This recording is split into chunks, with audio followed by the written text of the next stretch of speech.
오늘 우리에게 준 하나님 말씀은 야고보서 2장 17절 한 절입니다. 야고보서 2장 17절 말씀입니다.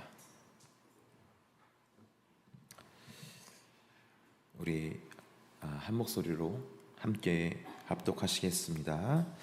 이와 같이 행함이 없는 믿음은 그 자체가 죽은 것이라. 아멘. 성경은 하나님의 살아계신 말씀입니다. 이렇게 읽고 와서 여러분 놀라셨나요? 제가 이제 지나가니까 권사님들이 목사님 옷이 목사님 막 이렇게 하시는데, 이 옷은 우리 이번 중고청 연합수련회 티셔츠입니다. 유니폼이에요. 그래서 제가 어제 갔다 왔는데 정말 은혜 많이 받았습니다. 목사님 말씀 너무 좋고 우리 청년들, 청소년들 모두 은혜를 받는 것 같은 느낌이 들었어요. 예전에 제가 개포교회 처음 와가지고 중고등부 사역을 할 때와 또 다른 느낌이더라고요. 더 아이들이 마음이 부드러워졌다 할까? 처음에 걱정을 많이 했거든요. 야, 얘네들 지금 세대가 많이 패역하다 그러는데 말씀 듣지 않는다고 하는데 어떻게 되나 해서 막 예배 전부터 이렇게 기도를 이렇게 계속 하고 있었는데 막상 예배 딱 시작되니까 아이들이 생각보다 예배를 잘 드리더라고요. 그래서 우리 교육자들이 참 기도를 많이 했고 사역을 잘 하셨구나라는 생각이 들어서 한편으로 너무나 감사했고, 또 한편으로는 좀 아쉬웠습니다. 왜냐하면 어제 좀 충분히 좀 기도하고 싶었는데 아이들 좀 붙잡고 기도 시작하자마자 처음에 저 기도자인 저를 위해서 기도를 좀 하고, 그리고 우리 아이들을 위해서 이제 막 기도를 하는데 애들이 한 90명 정도, 90명, 한 100명 정도 가까이 이렇게 와 있더라고요. 근데 그 아이들 하나하나 다 기도할 수가 없더라고요. 시간이 너무 부족해서. 그래서 청년들을 위해서는 전혀 기도 못했고 중고등부 학생들을 위해서 이 기도를 하는데, 예전에 제가 이제 사역할 때 아이들의 모습 보면서 참 마음으로 안타까운 마음 때문에 그랬는지 모르겠지만 참 정죄를 많이 했던 것 같아요. 뭐냐면은 아이들이 아직 어리니까 이 말씀에 집중 못 하잖아요. 집중 못 하니까 그게 그렇게 정죄감이 드는 거예요, 마음에. 근데 이번에도 똑같이 정신 집중 못하고 중학교 1학년 학생인 것 같은데 말씀 듣는다면 배고고 막 돌고 막 기도하는데, 제가 기도하는데 쳐다보고 있고 어떤 애들은 똑같아요. 그런데 또 있더라고, 진짜로 있더라고요. 그리고 어떤 애들은 제가 막 기도하고 이렇게 하니까 또 어른들이 막 주여 하니까 그걸 또 조롱하듯이 따라하는 거 있죠. 주여 뭐 이런 거 옆에서 그러는 거예요, 여러분. 근데 옛날엔 그게 짜증났었거든요. 사탄의 역사라고 막 생각했었는데 지금은 그게 또 귀엽더라고. 그러면서 긍휼이 나오고 이게 아이들이 이 은혜에 반응하고 있는 모습이구나, 그런 마음이 들면서 그 아이들과 기도했습니다. 어제 기도를 이렇게 하고 하다 보니까 약간 뭐랄까 호떡 찍듯이 이렇게 기도하고 이렇게 넘어갔어요. 그렇게 넘어가서 너무나 아쉬웠어요. 한 40분, 1시간 기도했나? 너무 안타깝더라고요. 오늘도 가고 싶었는데 오늘 또 제가 설교잖아요, 여러분. 작년이 기억납니다. 작년에 제가 담임 목사님께 말씀드렸거든요. 목사님, 금요일 날 이제 우리 학생들 기도회 하시는데 담임 목사님 가셔가지고 같이 기도해 주시고 우리 다 같이 갔으면 좋겠습니다. 그래서 목사님이 그렇게 할까 하셨는데, 또 우리 담임 목사님 또 남겨지신 분들이 분명히 있을 거다. 가자고 했을 때 가지 못할 분들이 분명히 있을 거다. 그분들은 어떻게 하냐? 정 목사가 담당해라. 이렇게 해가지고 제가 남아가지고 그때 또 말씀을 전했던 기억이 있어요. 그래서 조한이 목사님하고 담임 목사님은 이제 우리 다음 세대를 위해서 기도했고, 저는 이 자리에서 이제 기도를 같이 했던 기억이 있는데, 아마 오늘 딱 들어오는데도 같이 가면 좋겠다 싶지만 또 그렇게 되면 또 남는 분들 때문에 저는 또 남아서 그때 또 기도하지 않아요. 또 말씀 전하지 않을까, 내년의 상황들. 그러면서 이렇게 하면 어떨까라는 생각이 그냥 여기에 앉아서 이제 기도하면서 찬양하면서 그런 생각이 들었어요. 한 3시부터 어른들이 모여서 이제 기도를 이렇게 하다가 한 4시쯤에 가서 같이 밥 먹고 집회하고 같이 기도하고 돌아오고, 또 다음 날에 3시부터 모여서 집회를 위해서 기도를 계속 중보하고, 그리고 4시에 출발해서 아이들 위해서 기도하고 돌아오고, 그런 일정으로 해도 참 좋겠다. 왜냐면은 두 가지 이유 때문인데, 첫 번째는 우리 다음 세대의 기도가 필요합니다, 여러분.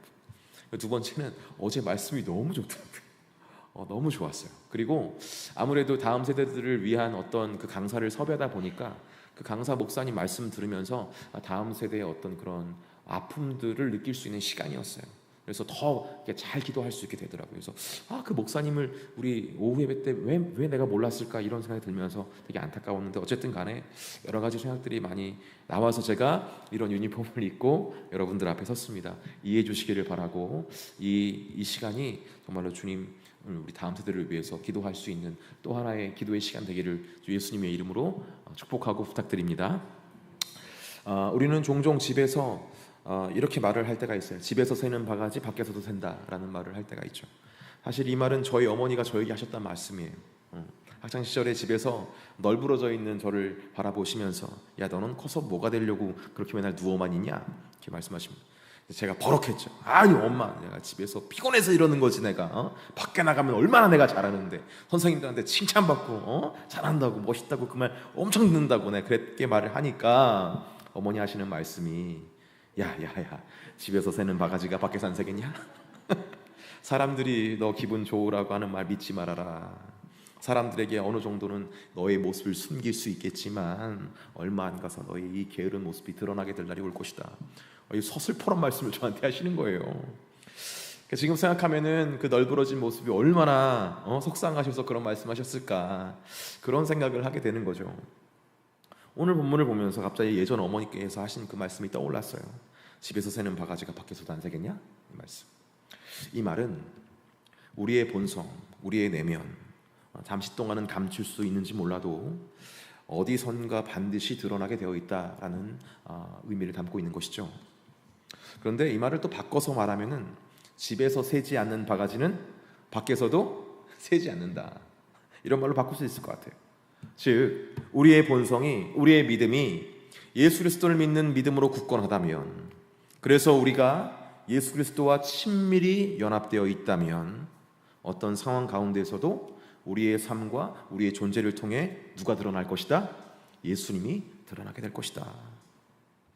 여기서 잠깐 예수 그리스도를 믿는 믿음으로, 예수 그리스도의 이름으로 구원을 받았다는 것이 무엇인지 그 의미를 다시 한 번 더 되새겨봤으면 좋겠습니다. 우리가 예수 그리스도를 믿음으로 구원을 받는다는 것은 무엇을 말하는 것일까요? 그것은 우리의 옛사람은 죽고 새 사람으로 살아가는 것을 의미합니다. 하나님과 원수되었던 지난 날은 예수 그리스도와 함께 십자가에서 죽음을 맞이하고, 이제는 예수 그리스도를 믿는 믿음으로 말미암아 새로운 피조물이 되어 하나님의 자녀의 삶, 즉 예수 그리스도의 삶이 우리를 통해 실제로 재현되는 것을 의미하는 것이죠. 이제는 우리 구주 예수 그리스도의 대속의 은혜로 말미암아 하나님의 자녀라는 신분이 회복되었고, 보혜사 성령의 역사로 말미암아 하나님의 자녀된 삶을 실제로 살 수 있는 길이 열렸다라는 거예요. 이것이 우리가 받은 구원이라면 이제부터 우리는 성령의 도우심과 인도하심 속에서 실제로 예수 그리스도부터 부여받은 하나님의 자녀된 삶을 살아갈 수 있게 되었다라는 말이 될 것입니다. 오늘 야고보서 2장은 이 참된 믿음, 즉 참된 믿음으로 구원받은 자의 삶에 대해서 이야기를 하고 있는 본문이에요. 야고보는 이 참된 믿음에 대해서 이야기하기 위해서 당시 초대교회에서 대두되고 있었던 실제적인 사례를 들면서 이 구원에 대해서 이야기를 하고 있습니다. 그 실제적인 문제라는 것이 뭐냐면 다름 아닌 차별에 대한 문제예요. 차별에 대한 문제. 야고보서 2장 1절에서 4절 말씀 같이 좀 볼 건데 제가 한번 읽어드릴게요. 내 형제들아, 영광의 주 곧 우리 주 예수 그리스도에 대한 믿음을 너희가 가졌으니 사람을 차별하여 대하지 말라.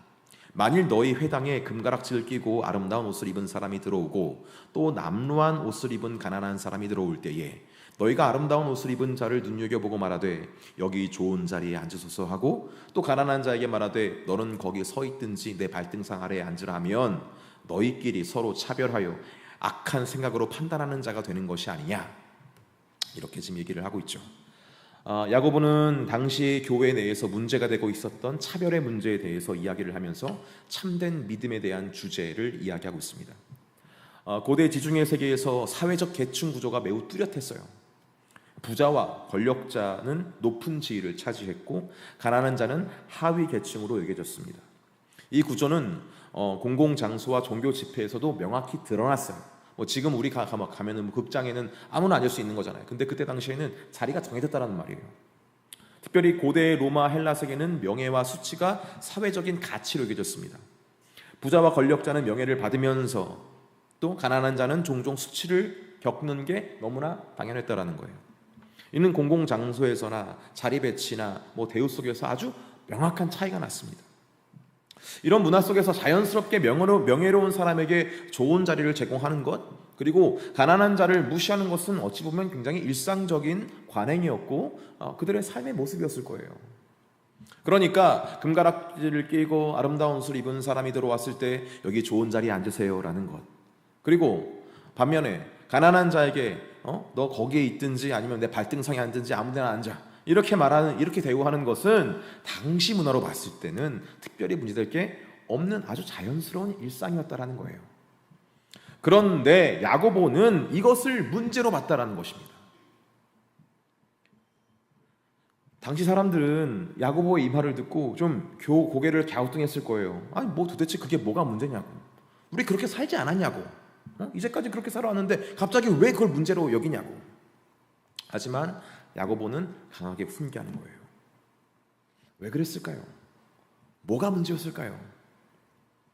야고보가 가지고 있었던 문제의식은 교회 안에 세상의 관습, 세상의 문화, 세상의 관점이 들어오는 것을 문제로 봤다는 거예요. 야고보가 이야기하고 싶은 것은 뭐냐면 교회는 세상의 영향을 받는 곳이 아니라는 것입니다. 교회는 세상의 문화와 관점과 관습이 들어와서 세속화가 되는 공간이 되어서는 안 된다라는 것을 지금 말하고 싶은 거예요. 교회는 세상에 영향을 받는 것이 아니라 오히려 세상에 선한 영향을 끼쳐야 하는 것이다. 교회는 세상과 다른 가치가 있다는 것을 보여줘야 하는 공동체다. 그래서 교회는 세상을 부끄럽게 하고 세상을 깨닫게 하는 공동체가 되어야 한다라는 것을 지금 말하고 있는 거죠. 그렇다면 세상과 구별된 관점을 어떻게 교회가 가질 수 있고 유지할 수 있냐? 첫 번째, 하나님의 시선으로 바라보는 겁니다. 그것이 바로 야고보서 2장 5절에 나와 있죠. 같이 한번 읽어보도록 할게요. 읽겠습니다. 시작. 내 사랑하는 형제들아 들을지어다. 하나님이 세상에서 가난한 자를 택하사 믿음에 부요하게 하시고 또 자기를 사랑하는 자들에게 약속하신 나라를 상속으로 받게 하지 아니하셨느냐. 하나님께서는 세상과 다른 선택을 하신다라고 야고보가 지금 얘기하고 있는 거예요. 하나님은 다른 선택을 하신다. 세상과 다른 선택을 하신다. 그러니 우리는 하나님 본받아야 되지 않겠냐. 지금 이 말을 하는 것이죠. 하나님께서는 누구 선택하신다? 가난한 자를 선택하신다는 거예요.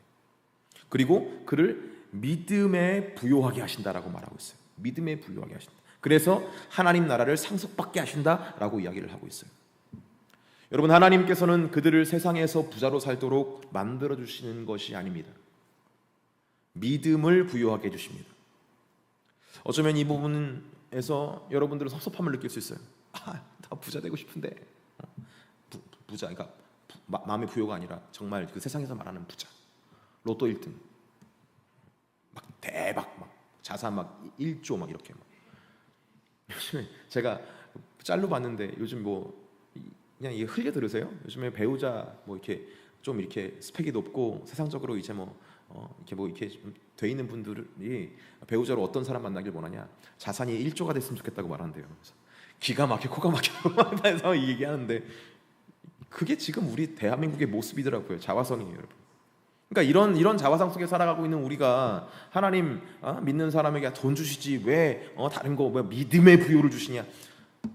왜 그러시는 걸까? 찾아봤어요. 성경을. 전도서 5장 10절에서 11절 말씀에 이런 말씀이 있습니다. 은을 사랑하는 자는 은으로 만족하지 못하고 풍요를 사랑하는 자는 소득으로 만족하지 아니하나니 이것도 헛되도다. 재산이 많아지면 먹는 자들도 많아지나니 그 소유주들은 눈으로 보는 것 외에 무엇이 유익하랴. 전도자는 재물의 무익함과 만족을 주지 못함을 특성으로 이야기를 하고 있어요. 그러니까 은을 사랑하는 사람은 은으로 만족하지 못하고 재산이 많아질수록 그것을 소비하는 사람들이 많아지며 소유주에게 실제적으로 유익을 주지 못한다. 물질적인 소유가 늘어날수록 그로 인한 오는 문제와 고민도 증가한다. 그래서 결국 물질적인 것들에 대한 갈망과 집착은 헛된 것이다. 이렇게 경고를 하고 있는 거죠. 그래서 하나님께서는 우리에게 부한 자가 되기보다 믿음에 부요한 자가 되길 원하신다라는 것입니다. 그리고 또 디모데전서 6장 7절에서 10절 말씀 읽어드릴게요. 우리가 세상에 아무것도 가지고 온 것이 없음에 또한 아무것도 가지 못하니리니 우리가 먹을 것과 입을 것이 있은즉 족한 줄로 알 것이니라. 부하려 하는 자들은 시험과 올무와 여러 가지 어리석고 해로운 욕심에 떨어지나니 곧 사람으로 파멸과 멸망에 빠지게 하는 것이라. 돈을 사랑함이 일만하게 뿌리가 되나니 이것을 탐내는 자들은 미혹을 받아 믿음에서 떠나 많은 근심으로써 자기를 찔렀도다. 바울은 물질적 부가 일시적이다라고 말하고 있어요. 더불어 돈을 사랑하는 것이 많은 악의 뿌리가 된다라고 경고를 하고 있습니다. 세상에 태어날 때 아무것도 가지고 오지 않듯이 죽을 때도 아무것도 가지고 오지 못하는데 우리가 기본적인 필요만 있으면 만족할 수 있어야지. 부를 추구하는 사람들은 많은 시험과 유혹에 빠지기 쉽고 이는 결국 그들을 파멸과 멸망으로 이끌 것인데, 특별히 돈에 대한 사랑은 사람들을 미혹해서 믿음에 떠나가게 하고 많은 근심과 고통을 주게 될 것인데 왜 우리가 돈을 사랑해야 되는 것인가? 이렇게 얘기를 하고 있는 거죠. 그래서 하나님께서는 우리를 세상에 부를 주시기보다 뭐 해주신다? 믿음의 부요함을 주신다. 그래서 하나님의 자녀로서 그 나라를 유업을 잇게 하고 싶어 하신다. 그렇다면 하나님 나라의 유업을 잇는다는 것은 무엇을 의미하는 것일까요?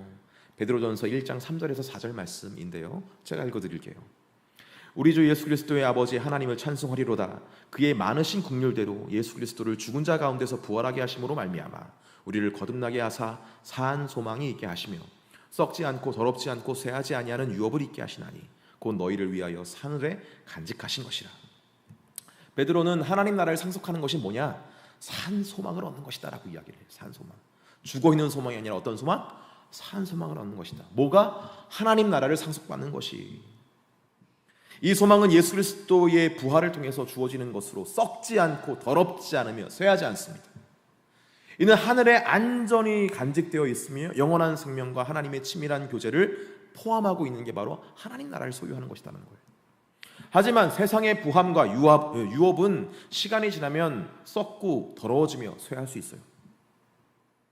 경제적 위기나 자연재해, 개인적인 실수 등으로 인해서 이런 부는 쉽게 사라지게 됩니다. 언젠가 그런 것 이렇게 스치듯이 제가 들은 적이 있는데, 어떤 주식을 하는 사람이 버튼 하나 잘못 이렇게 해가지고 그냥 거기에 있는 자산을 한 번에 다 잃어버렸다는 거예요. 어떻게 그런 일이 벌어진지 잘 모르겠는데 그랬다는 거예요. 뭐 매도 가격을 잘못 입력해가지고 한순간에 이상하게 매도해가지고 몇백억이 날라갔다. 그래서 잘렸다고 그 회사가 희생하지 못했다라는 거예요. 그러니까 세상의 부함이 이런 거라는 거예요. 버튼 하나 잘못 만지면은 한 방에 날아가는 거. 그러나 하나님의 유업은 이와 다르다는 것이죠. 그래서 하나님께서는 우리에게 믿음을 부여하게 해주셔서 썩지 않고 쇠하지 않을 하나님 나라의 유업을 있게 하신다는 것입니다. 고린도전서 2장 9절 말씀에 이런 말씀이 있어요. 기록된 바 하나님이 자기를 사랑하는 자들을 위하여 예비하신 모든 것은 눈으로 보지 못하고 귀로 듣지 못하고 사람의 마음으로 생각나지 못하였다 함과 같으니라. 하나님께서 사랑하는 자녀들을 위해 예비하신 것은 우리의 상상을 뛰어넘는다라는 거예요. 우리의 어떤 감각을 뛰어넘는다라는 거예요. 우리가 이성으로 이해할 수 있는, 바라볼 수 있는 그런 수준을 넘어선다라는 거예요. 세상에서 볼 수 없는 어떤 기쁨과 평안이 우리에게 약속되어 있다는 거예요.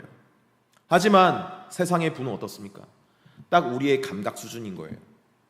우리의 감각으로 이해할 수 있는 수준이라는 거예요. 딱 그 정도. 어쩌면 우리의 인식은 사실 정확하지 않기 때문에 그것이 부풀려 보이기도 하고 때로는 왜곡돼 보이기도 합니다. 그래서 그런 걸 갖는다고 해서 항상 행복한 게 아니라는 거예요. 그래서 그런 거 갖고 있는 사람들이 자살을 하는 거예요. 왜? 그걸 가지면 내가 잘 살 줄 알았는데, 행복할 줄 알았는데 그게 아닌 거예요. 세상의 부가 딱 그렇다. 보이는 것 그 이상이 아니라 그 이하다. 그래서 하나님께서는 우리에게 확실한 기쁨과 평강을 주시기 위해서 뭘 주신다? 믿음의 부요를 주셔서 하나님 나라 유업을 주신다라는 거예요. 여러분, 이런 하나님의 시선을 따라간다면 우리가 어떻게 행동을 해야 되겠냐는 거예요. 그냥 단순히 눈에 보이는 것들로 사람을 판단해서 된다, 안 된다? 안 된다. 우리는 하나님의 시선을 따라서 사람들을 볼 수 있어야 된다. 하나님께서 선택하신 사람들, 하나님께서 복 주시기 위해서 교회로 인도한 사람들을 하나님의 마음으로 이끌 수 있는 사람이 되어야 된다. 지금 이 말을 하고 있는 겁니다. 그게 진짜 믿음 있는 사람이지. 지금 이 말을 하는 거예요. 하나님의 그 비밀한 계획을 모른 채로 왔으니 얼마나 마음이 무너져 있겠어요, 여러분. 가난 때문에 나는 문제가 있다. 아니라는 거잖아요. 하나님이 가능성 있고 하나님이 당신에게 품은 소망이 있고 그것으로 지금 인도하기 위해서 지금 1단계로 지금 여기 오게 했으니까 우리 잘해보자고 누가 얘기를 해야 되는 거예요? 우리가 얘기를 해야 되는 거예요. 근데 세상의 영향을 받으면 그런 거 봐요, 못 봐요? 못 본다라는 거예요. 하나님의 가능성과 하나님의 소망으로 영혼을 바라보는 것이 아니라 세상의 관점으로 바라보기 때문에 이 하나님의 마음과 떨어지는 그런 선택을 할 수 있다. 이건 참된 믿음을 소유한 사람이 아니다. 지금 이 말을 지금 야고보가 이야기를 하고 있는 것입니다.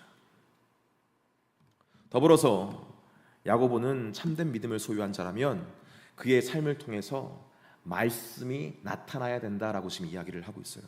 자, 그거를 어떻게 지금 서술을 하고 있냐? 야고보서 2장 8절에서 12절 말씀인데요.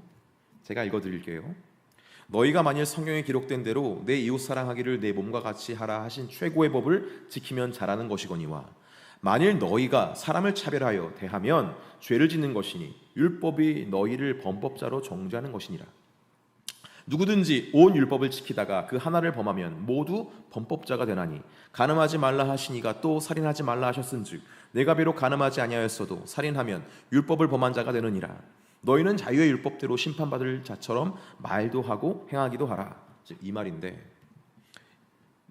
제가 풀어서 말씀드릴게요. 구원을 받은 신앙인은 내 이웃을 자신과 같이 사랑하라는 최고의 법을 실천해야 된다는 거. 근데 이것을 실천해야 된다라는 의무가 아니라 믿음의 삶으로 살아가는 사람은 이런 어떤 실천이 자연스럽게 나타난다라는 거예요.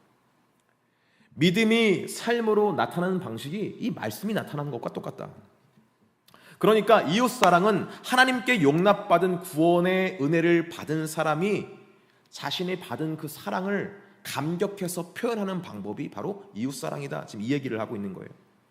그래서 참된 믿음을 소유했다면 외모나 지위로 차별할 수가 없어요. 왜냐하면은 우리가 그런 차별을 받지 않았기 때문에 그런 거예요. 하나님께. 그리고 차별은 하나님 말씀과 하나님의 의도와 반대되는 것을 너무나 잘 알기 때문에 마음으로 이해를 하기 때문에 우리가 참 믿음이 있고 우리가 예수 그리스도와 연합했다면 우리의 삶은 예수님께서 사셨던 것과 똑같은 방향으로 갈 수밖에 없고 율법을 이루는 삶을 살 수밖에 없다는 거예요. 그래서 구원받은 사람은 율법 전체를 존중하며 살아갑니다. 왜냐하면 율법도 하나님께로 난 것이고 나도 하나님께로 났으니까 율법 전체가 하나님께로 난 소중한 것이다, 선한 것이다, 이런 마음을 가지고 율법을 살아가는 삶, 율법을 나타내는 삶을 살아갈 수밖에 없다는 거예요. 참된 믿음으로 구원받는 사람은 율법에 따라 말하고 행동합니다. 그게 너무 자연스러운 거예요.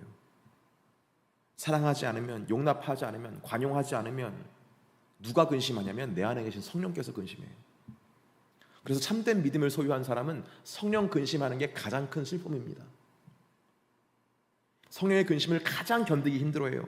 그래서 차라리 말씀대로 살아가는 편이 편합니다. 차라리 내가 고개를 숙이고 미안하다고 말하는 것이 편해요. 나를 용서해달라고 말하는 게 편한 거예요. 왜? 그 한 영혼을 실망시키면 하나님께서 얼마나 큰 슬픔을 그거 생각하기 싫거든요. 그런 마음이 내 안에 오길 싫어해요. 그래서 우리를 자유케 하시는 그 말씀을 따라 자연스럽게 행할 수밖에 없다. 그게 진짜 구원받은 사람의 모습이다. 지금 이 말을 하고 있는 것입니다. 이렇게 야고보는 교회 안에 들어온 차별이라는 세상 관습에 대해서 이야기를 하면서 교회는, 그리고 믿는 사람은 세상에게 영향을 받는 것이 아니라 오히려 세상의 하나님 말씀과 하나님의 사랑을 나타내야 된다. 그렇게 자신이 구원받았음을 증명해내야 된다라는 것을 이야기하고 있습니다. 근데 저는 이 말씀을 계속 보면서 여러분 차별 하니까 차별금지법에 대해서 생각이 나더라고요. 저만 그렇습니까, 여러분? 차별금지법은 어떤 거예요? 차별금지법은 다양한 이유로 발생하는 차별을 금지하고 평등을 촉진하기 위한 법률이에요. 이 법은 성별, 인종, 민족, 장애, 나이, 성적 지향, 성별 정체성, 종교, 사회적 지위, 혼인 여부 등 다양한 이유로 인한 차별을 금지하고 차별을 받은 사람들의 권리를 보호하며 평등한 사회를 만들기 위한 제도적 장치를 마련하는 것을 목표로 두고 있습니다. 그러니까 이렇게 딱 들으면 여러분 되게 좋은 법이라고 생각하잖아요. 아주 성경적인 법이라고 보이고 야고보서가 얘기하는 것과 굉장히 비슷해 보입니다. 그렇죠? 근데 여기는 함정이 있어요, 여러분. 차별금지법은 혐오 발언을 포함한 차별적 행위를 금합니다. 그리고 이를 위반할 경우 법적 제재를 받을 수 있는 법적 장치를 마련하는 법률이에요. 근데 여러분 아시다시피 성경은 죄에 대해서 단호히 이야기를 하죠. 특별히 성경은 성적 지향과 성별 정체성에 대해서 타협할 수가 없습니다. 이런 굉장히 단호한 정의를 내리고 있어요. 레위기 18장 22절 말씀 볼까요? 너는 여자와 동침함 같이 남자와 동침하지 말라. 이는 가증한 일이라. 이 구절은 남성 간의 성적 행위를 금지하고 있고 이를 하나님께서 가증히 여기신다라고 얘기를 하고 있어요. 레위기 20장 13절 말씀 읽어볼게요. 누구든지 여인과 동침하든 남자와 동침하면 둘 다 가증한 일을 행함인즉 반드시 죽일지니 자기의 피가 자기에게로 돌아가니라. 이 구절은 남성 간의 성적 행위를 강하게 금지하면서 그에 대한 처벌로 죽음을 명령하고 있습니다. 로마서 1장 26절 말씀 읽어볼게요. 이 때문에 하나님께서 그들을 부끄러운 욕심에 내버려 두셨으니 곧 그들의 여자들도 순리대로 쓸 것을 바꾸어 영리로 쓰며. 바울은 이 구절에서 동성의 행위를 부끄러운 욕심과 자연에 어긋나는 행위로 묘사를 하고 있어요. 특별히 동성애를 죄의 결과로 보고하고 있습니다. 고린도전서 6장 9절에서 10절 말씀 읽어볼게요. 불의한 자가 하나님의 나라를 유업으로 받지 못할 줄을 알지 못하느냐. 미혹을 받지 말라. 음행하는 자나 우상 숭배하는 자나 간음하는 자나 탐색하는 자나 남색하는 자나 도적이나 탐욕을 부리는 자나 술 취한 자나 모욕하는 자나 속여 빼앗는 자들은 하나님의 나라를 유업으로 받지 어떻게 하리라? 못하리라. 여기서 남색하는 자는 남성 간의 성적 행위를 하는 사람들을 의미하고 이러한 행위가 하나님 나라를 유업으로 받지 못한다고 경고하고 있어요. 그러니까 성경은 명확하게 동성애에 대해서 죄라고 이야기를 하고 있고 동성애를 하는 것은 그가 이미 죄인임을 나타내는 어떤 증거다, 표지다라고 이야기를 하고 있는 거예요. 그런데 차별금지법이 제정되면요, 이 말 못합니다. 왜냐하면 차별금지법은 혐오 발언을 금하고 있고 이를 위반할 경우 법적 제재를 받을 수 있는 법적 장치를 마련하는 법률이기 때문에 그래요. 여러분, 죄를 죄라고 얘기하는 것은 혐오 발언인가요? 그게 아니죠. 죄를 죄라고 이야기하는 것은 죄에서 돌이키라는 의미이고 그 죄에서 돌이켜서 생명길로 나아가라는 사랑의 메시지입니다. 믿으십니까? 그렇습니까? 그런데 듣는 사람에 따라 이 죄에 대한 이야기를 들으면 기분 나쁠 수가 있어요. 그 대표적인 예가 초대교회 7 집사 중 하나였던 스데반이 말씀을 전할 때 일어났죠. 스데반이 진리의 말씀에 대해서 얘기합니다. 회개해야 된다고 말을 하고 있어요. 유대인들이 죄를 범한 것에 대해서 강력하게 얘기를 하고 있습니다. 그 말을 듣고 유대인들이 화가 났어요. 그래서 어떻게 했습니까? 돌을 들어서 스데반을 쳤어요. 죽여버렸어요. 말씀을 들으면 회개가 터져 나올 때도 있지만 말씀을 들을 때 분노가 터져 나올 때도 있습니다. 여기 나왔잖아요. 그런데 만약 차별금지법이 제정되잖아요. 이 회개에 대해서 얘기를 하고 죄에 대해서 얘기를 하면 혐오 발언으로 고발할 수가 있어요. 그러면 목사님들은 그 설교 때문에 법적 제재를 받을 수가 있고 심하면 감옥에 갈 수도 있는 겁니다. 여러분, 이건 제가 지어낸 얘기가 아니라 미국, 캐나다, 독일, 영국에서 실제로 일어나고 있는 일이에요. 여러분, 교회에서 죄에 대해서 이야기하지 못하면 어떻게 될까요? 교회가 아니에요. 그러면 저는 얼마 전에 코로나 팬데믹을 거치면서 예배가 닫히는 것을 보았어요. 교회 문을 잠그는 것을 보게 됐어요. 안전이라는 미명 아래 예배의 문이 닫히는 것을 경험했습니다. 근데 여러분, 차별금지법이 제정되면요, 이와 또 다른 어려움이 교회에 닥칠 겁니다. 이 코로나는 일시적인 거죠. 하지만 이 차별금지법은 그 법이 제정된 이후로 계속해서 교회는 법적 제재를 받을 거예요. 여러분, 동성애는 태어날 때부터 정해지는 게 아닙니다. 동성애를 일으키는 염색체가 있다고 생각하세요? 없다고 생각하세요? 없어요. 동성애는 환경적인 부분에서 발현될 수 있는 거예요. 죄란 근본적으로 하나님을 떠나 스스로 왕노릇하는 것을 의미합니다. 여러분 아시죠? 그런데 이런 개념은 죄의 포괄적인 정의이고, 죄는 이런 죄, 그러니까 하나님을 떠나면서 죄는 많은 얼굴로 나타납니다. 많은 열매를 맺게 돼요. 아주 다양한 모습과 다양한 열매를 맺게 된다는 거예요. 성경은 이 죄의 열매 중에 하나로 동성애를 말하고 있는 겁니다. 고린도전서 6장 9절에서 10절 말씀, 아까 제가 읽은 말씀인데 쭉 죄가 나와 있어요. 불의한 자가 하나님 나라를 유업으로 받지 못할 줄을 알지 못하느냐? 미혹을 받지 말라. 음행하는 자나 우상 숭배하는 자나 간음하는 자나 탐색하는 자나 남색하는 자나 도적이나 탐욕을 부리는 자나 술 취하는 자나 모욕하는 자나 속여 빼앗는 자들은 하나님의 나라를 유업받지 못하니라. 그러니까 하나님 유업받지 못하는 여러 가지 죄의 열매들이 막 나오고 있는데 그 중에서 하나가 동성애인 거예요. 여러분, 이런 말씀 드려볼게요. 우리도 죄로 인해서 오염되잖아요. 그럼 동성애를 할 수 있습니다. 무조건 동성애를 한다는 말은 아니에요. 그런데 죄로 인해서 오염된 증상 중에 하나가 동성애인데, 죄를 계속 그렇게 오염받게 되면요, 이거는 약간 예입니다. 죄의 열매 중에 하나인 동성애라는 열매를 맺을 수 있게 된다는 거예요. 꼭 그런 건 아니지만 어느 한 사람은 그렇게 할 수 있습니다. 그래서 여러분, 우리의 자녀들도 이런 죄의 영향력 아래에서 보호해야 되는 거예요. 제가 오늘 말씀을 준비하면서 왜 하필이면 오늘 이 말씀을 설교하게 하셨고 왜 이런 거 생각나게 하셨을까? 다음 세대를 위해서 기도하라는 거예요, 여러분. 이제 죄에 대해서, 이 동성애에 대해서 학교에서도 여러분 제대로 말 못합니다. 그러면 학교에서, 군대에서, 어디 학원에서 동성애를 하는 친구들의 영향을 받을 수가 있는 거예요. 무시무시합니다, 진짜. 그런 생각을 하게 되면. 그래서 우리 자녀들도 이런 죄의 영향력 아래에서 어느 날 갑자기 성향이 바뀔 수가 있는 거예요. 그런데 이것을 막고 있는 생명의 말씀을 전하지 못하게 한다?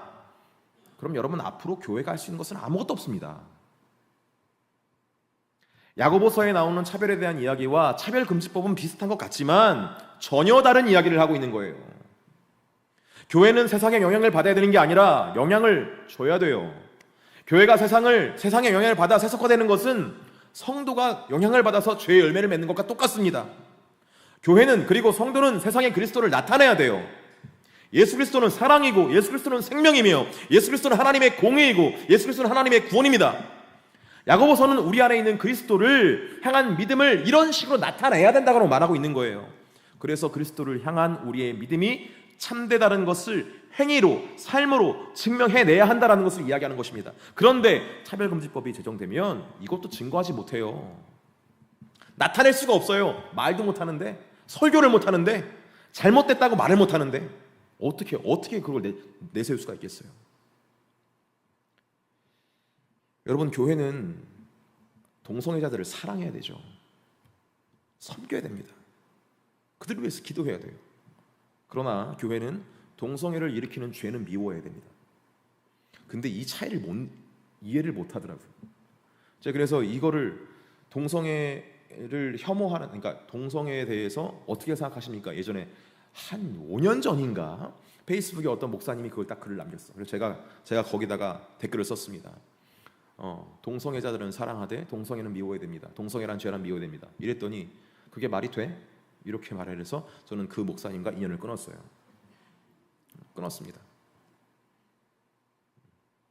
되게 똑똑하시고 지혜로운 분이셔서 제가 계속 교제를 했던 분이신데 그거 딱 이분은 성경 바라보는 게 다르구나, 딱 끊어버렸어요. 여러분, 사탄이 지금 교묘하게 일을 하고 있어요. 사탄이 지금 교회가 동성애자들을 사랑하지 못하게 만들고 있거든요. 사탄은 지금 차별금지법을 통해서 하나님 말씀의 증거됨을 막으려고 하고 있는데 동시에 그리스도인들에게 두려움을 심어주고 있어요. 그래서 차별금지법을 제정됨으로 인해서 앞으로 다가올 미래를 두려워하게 만들어가지고 우리가 사랑해야 될 동성애자들에게 욕하고 정죄하고 꺼지라고 하고 막 이렇게 만들어주고 있다니까요. 지금요. 저는 이거 사탄의 역사라고 봅니다. 차별금지법이 제정되지 말아야 되니까 간절한 마음으로 강경하게 표현하는 것에 대해서는 이해를 합니다. 이해를 해요. 그런데 동성애자들은 삿대질하고 꺼지라고 하고 이 더러운 새끼들이라고 말하고, 여러분, 이건 하나님의 공의를 바르게 전하는 게 아니에요. 사랑으로 이야기해야 돼요. 그 길로 가면 안 됩니다. 거기서 빨리 벗어나야 됩니다. 근데 당신들을 위해서 기도할게요. 우리 이 말씀 좀 들어보세요. 하나님께서 당신에게 그런 걸 약속하지 않으셨어요. 빨리 이리로 돌아오셔야 돼. 이렇게 말하는 거랑 야, 이 더러운 놈들아, 이 추악한 놈들아, 이 죄인들아, 꺼져라, 죽어라. 여러분, 이건 이게 진짜 혐오 발언이지. 정말 여러분, 우리는 어려운 시대에 살고 있습니다. 그런데 이런 시대 속에서 우리가 갖고 있어야 될 하나의 중심이 무엇이냐? 우리의 중심이, 우리의 믿음이, 우리의 구원이 진짜여야 한다라는 거예요. 여러분 기억하시기 바랍니다. 우리의 믿음이, 우리의 구원이 단순히 어떤 인식의 차원에서 머물러 있으면 안 돼요. 창조, 타락, 구원, 칭의, 성화, 영화, 천국, 예수 그리스도의 대속 이런 거, 구원의 여정을 아는 거 정말 중요합니다. 그런데 그런 지식들이, 영적인 지식들이 인식의 차원을 넘어 우리의 마음까지 깊이 내려와야 됩니다. 이에 대해서 야고보는 아주 독특한 방식으로 말을 해요. 야고보서 2장 19절 말씀인데요, 같이 읽어볼게요. 시작. 네가 하나님은 한 분이신 줄을 믿느냐? 잘하는도다. 귀신들도 믿고 떠느니라. 하나님을 알고 예수님을 알고 하나님 말씀을 알고 구원의 여정을 아는 것은 누구도 안다?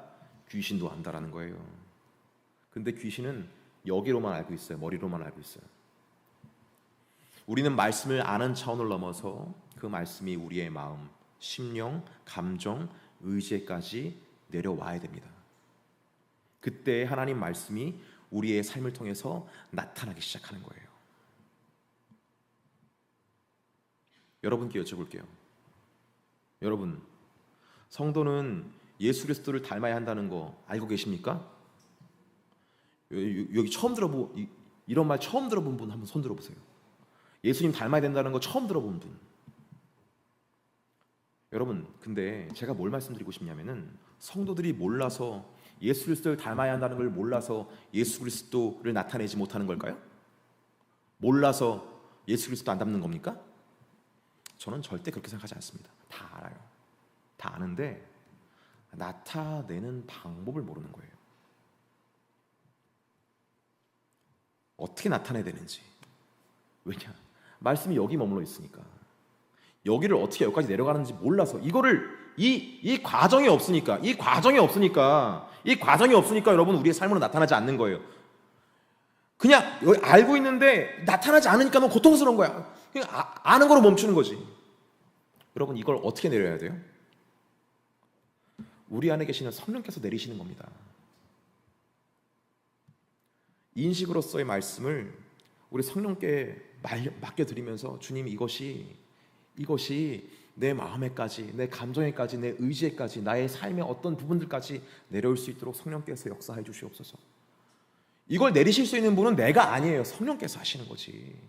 성령을 계속해서 믿음으로 따라가면서 우리가 기도하고 예배하고 나타내고 삶을 여러분 하나님께 올려드리면서 그렇게 나가다 보면 성령께서 점점 그 말씀을 우리의 내면에 맺어지게 하십니다. 그 맺어지게 하신다는 게 성령의 열매 아니겠어요? 사랑과 희락과 화평과 인내, 자비형성, 이 내면, 이거 금지할 게 없어요. 금지할 수 있는 게 없어. 성령의 역사. 이 과정은 성령의 인도하심을 받는 믿음의 과정인 거예요. 믿음의 과정. 우리의 의지와 노력의 과정이 아니라 믿음의 과정. 끊임없이 믿음으로 성령의 인도함 받을 수 있는 저와 여러분 되기를 주 예수님의 이름으로 축복합니다. 성령을 통해 말씀을 듣고, 성령을 통해 말씀을 전하며, 성령을 통해 예배를 드리고, 성령을 통해 기도를 드리고, 성령을 통해 찬양을 하며, 성령을 통해 믿음 생활하다 보면 성령께서 이루시는 거예요. 어디까지? 우리의 삶까지 그렇게 충만하게 역사를 하십니다. 바라기는 우리의 삶을 통해서 우리가 받은 구원이 참됨을 증거하는 복된 주의 백성 되시기를 주 예수님의 이름으로 축복합니다. 그러기 위해서 우리가 해야 될 건 뭐예요? 성령 충만함입니다. 오늘 이 시간 하나님께서 저에게 엄청난 도전을 주셨어요. 찬송가 183장을 할 건데 반주 안 해주시면 좋습니다. 이 시간 다른 거를 의지하지 않고 우리 오로지 초대교회처럼 찬양 한번 해봅시다. 물론 이따 기도 시간은 기본 전사님께서 좀 이렇게 올려주시되, 빈들의 바람같이 시드는 나의 영혼, 이거를 우리 목소리만 한번 찬양해봤으면 좋겠어요. 초대교회에 피아노가 있겠어요? 드럼이 있었겠습니까? 기타가 있었을까요? 없었어요. 우리 성령만 의지해서 이 시간 한번 찬양 한번 드려봤으면 좋겠습니다. 우리의 빈들의 마르풀같이 시들은 우리의 영혼에 주님의 성령께서 오셔서 주의 말씀을 이루어 주시고, 우리의 다음 세대들에게도 주의 말씀을 주님께서 이루어 주셔서 놀라운 역사 안에서 우리의 삶이 변화될 수 있도록 주님께서 함께 달라고 시간 함께 찬양하면서 주 앞에 나아가시겠습니다. 빈들의 마른 불같이 시들은 나의 영혼, 주님이 약속한 성령 간절히 기다리네. 가물어 메마른 땅에 단비를 내리시듯 성령의 단비를 부어 새 생명. 다시 한 번 더. 빈들의 마른 불같이, 빈들의 마른 불같이 시들은 나의 영혼, 시들은 나의 영혼, 주님이 약속한 성령 간절히 기다리네. 가물어 메마른 땅에 단비를 내리시듯 성령의 단비를 부어 새 생명 주어. 반가운 빗소리 들려, 반가운 빗소리 들. 산천이 춤을 추네, 산천이 춤을 추네. 봄비로 내리는 성령 내게도 주옵소서. 가물어 메마른 땅에 단비를 내리시듯 성령의 단비, 성령의 단비를 부어 새 생명 주옵소서. 절 따라 우로를 내려 조목이 무성하니 갈급한 내 심령 위에 성령을 부으소서. 가물어 메마른 땅에 단비를 내리시듯 성령의 단비를 부어 새 생명 주. 참되신 사랑의 언약, 참되신 사랑의 언약 어길 수 있사오랴. 오늘의 흡족한 은혜 주실 줄 믿습니다. 가물어 메마른 땅에 단비를 내리시듯 성령의 단비를 부어 새 생명. 가물어 메마른 땅에, 가물어 메마른 땅에 단비를 내리시듯 성령의 단비를 부어 새 가물어 메마른 땅에. 할렐루야. 가물어 메마른 땅에 단비를 내리시듯 성령의 단비를 부어 새 생명 주옵소서. 여러분에게 있어서 가물어 메마른 땅이 어디입니까? 우리에 있어서 가물어 메마른 땅이 어디예요? 우리의 심령이 우리의 가물어 메마른 땅일 수 있고, 우리의 자녀가 가물어 메마른 땅일 수 있습니다. 우리의 교회의 어떤 부분들이 가물어 메마른 땅일 수 있고, 이 지역사회가 가물어 메마른 땅일 수 있어요. 죄에서 떠난 이 세대의 어떤 모습들, 동성애, 여러분, 이건 정말 극단적인 한 부분입니다. 이것 가지고만 우리가 싸워서는 안 돼요, 여러분. 만연해 있는 하나님을 떠난 이 죄의 모든 모습들을 여러분들이 보실 수 있어야 돼요. 어쩌면 사탄의 역사는 이 동성애만 가지고 그냥 막 하는 것도 사탄의 역사가 아닐까라는 생각이 들 때가 있어요. 우리가 바라봐야 될 것은 그것만이 아닌데, 총체적인 것인데, 이 나라와 모든 세계가 그렇게 하나님을 떠나 있는데, 여러분, 우리가 기도해야 될 것은 참 많습니다. 하지만 여러분, 이거 우리가 다 할 수 있는 것이 아니죠. 하나님께서 채워주셔야 되는 줄 믿습니다. 하나님께서 하나님의 사람들을 일으켜 세워주셔야 되는 줄 믿어요. 그 놀라운 성령의 역사가 우리 가운데 충만하게 일어날 수 있도록, 가물어 메마른 땅에 주님께서 단비를 내리시되 성령의 단비를 부어서 우리에게 새 생명을 허락하여 주시옵소서. 생명을 꿈꿀 수 없는 마른 뼈와 같은 이 세대 가운데 주의 말씀이, 주의 성령에 임하여 마른 뼈가 주님의 군사가 될 수 있는 놀라운 성령의 역사가 우리 가운데 있을 수 있도록 주님께서 함께 해달라고 이 시간 주여 삼창하시고 통성으로 기도하며 주 앞에 나가시겠습니다. 기도합니다. 주여, 주여, 주여. 할렐루야. 하나님께서 내려가시니 감사합니다. 하나님의 놀라운 성령의 역사가 우리 가운데 있기를 간절히 소망합니다. 주여, 참된 믿음의 사람들이, 참된 하나님의 사람들이 일어날 수 있도록 하나님께 선회를 허락하여 주시옵소서.